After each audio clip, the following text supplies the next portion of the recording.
In this video, I'm going to show you exactly how to feather edges in Photoshop, step by step. Feathering is one of the most important techniques for creating smooth blends, realistic cutouts, and professional-looking edits.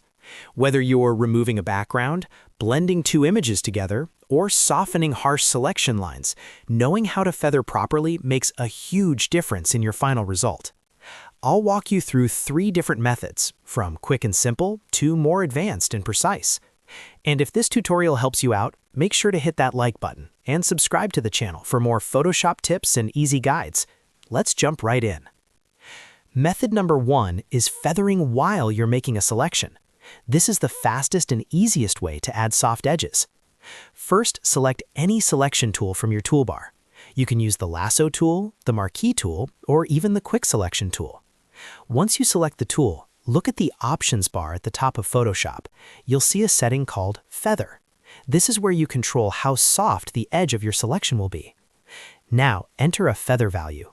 If you want a subtle soft edge, use something between 2 to 5 pixels. This is great for small images or slight blending.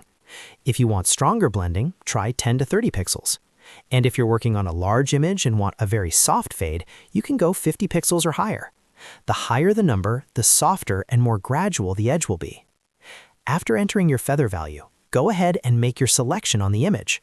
When you apply an edit, like deleting the background, adding a mask, or filling the selection with color, you'll notice the edges are automatically soft and blended.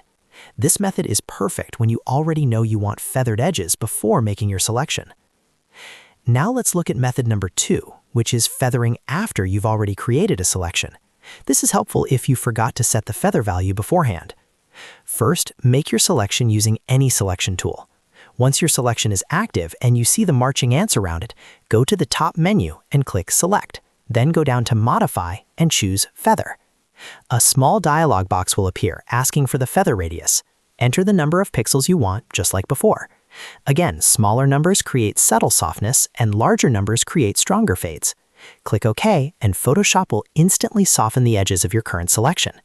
Now when you apply a mask, delete, or make adjustments, the edges will blend smoothly instead of looking sharp and cut out.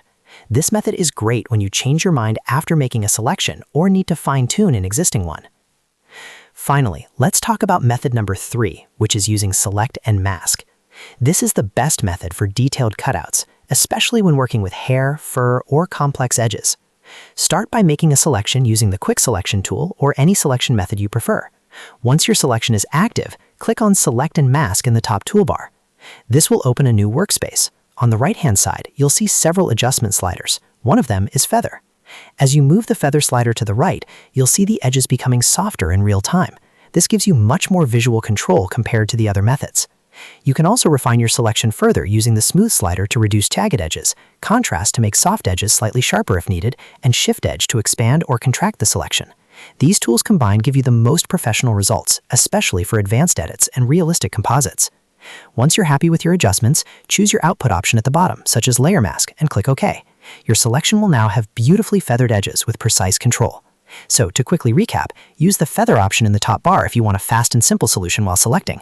Go to Select, then Modify, then Feather if you already made a selection. And use Select and Mask if you need maximum control for detailed work.